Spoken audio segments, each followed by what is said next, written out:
So this is going to be my recommendation for somebody installing an ST2 turn signal system in their motorcycle to have self-canceling turn signals. Based on my experience, it's about 2 years now that I've had the device. I enjoy having it. It's helpful in terms of reducing my cognitive load, that I don't have to think about canceling. It just happens. I've not really had an issue of it not canceling. What I have had an issue is there's something with the way the device is designed that it has two modes of, I'll call them failure. They're more in error mode. The first error mode is I had it stuck with a right turn signal that it would not cancel. It didn't matter if I tried, another right to cancel it, or tilted, lean the motorcycle to a turn. It just didn't cancel. So I have video of that, and I sent it to them, and they concluded the module was defective. They sent me a new one, put the new one in. The new one has not had that same failure. It does have another failure where when I start the motorcycle, it does not do the diagnostic test. And then when you try to operate the turn signals, they don't work at all. Nothing. So in light of those two issues, I will preface this by saying I am an MECP expert. You can look it up what that is, what that credential is. It's more for vehicles, but basically anything 12 volt. I don't think my install is bad. Ran a car audio shop for many years. Have a lot of background in modifying automobiles, and I can tell you by my install recommendation that it's unlikely that it's my wiring. I have soldered the wires. They are good solders. They're not cold solder joints. And the way I've done it is I brought the turn signals to a connector. As such, it's a Deutsch connector.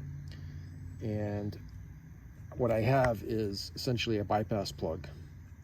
And every time that this thing has not worked and I put the bypass plug in, when I actuate the turn signals here, if I hold left or I hold right, they still work.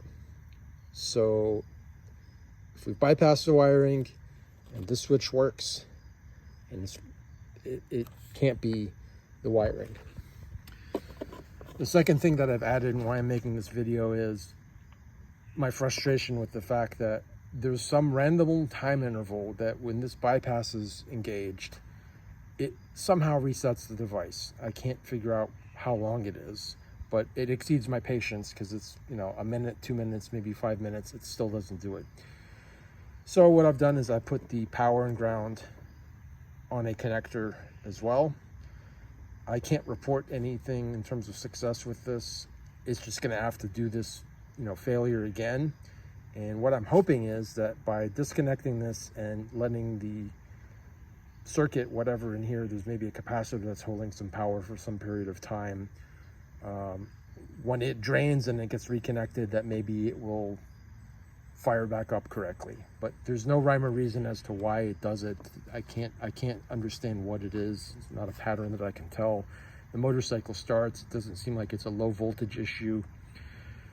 So really the bottom line is, if you're going to put one of these in, put the module somewhere where it is accessible.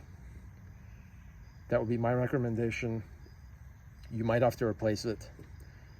And the second thing I would recommend is to have, I would just say at a minimum, go ahead and do it this way, where you have a bypass for the turn signal so you don't lose the ability to do turn signals on a ride. In a minute or 2 minutes, we can switch this over and it'll work. So this is like worst case scenario. You still have, turn signals, because who remembers hand signals? Even if we do, the drivers, goodness, we're hoping they just don't hit us. That's kind of the first thing, doing this hobby, right? But for them to remember a turn signal, a hand signal for a turn signal, that's just like, we're going way beyond the base level that we expect for the motorists that we operate on the roads with. So yeah, so you're gonna at least have turn signals by doing it this way, and by having this on a connector as well.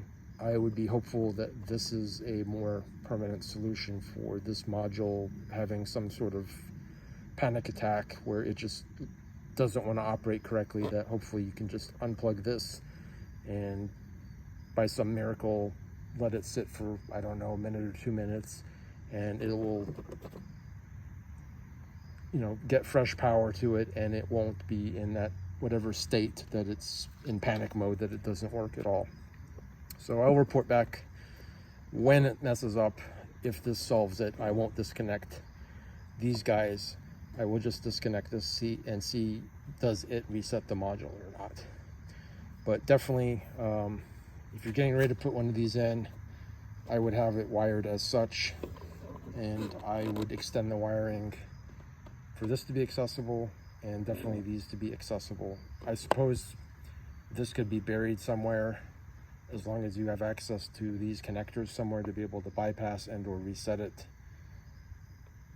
But in my case, yeah, if you get a bad one and it's buried somewhere, I would just think about how much work you have to do to get to this module. So in my case, easiest place is this tail section. I've got my dash cam in here, and I don't really, this is not really useful storage aside from the tools.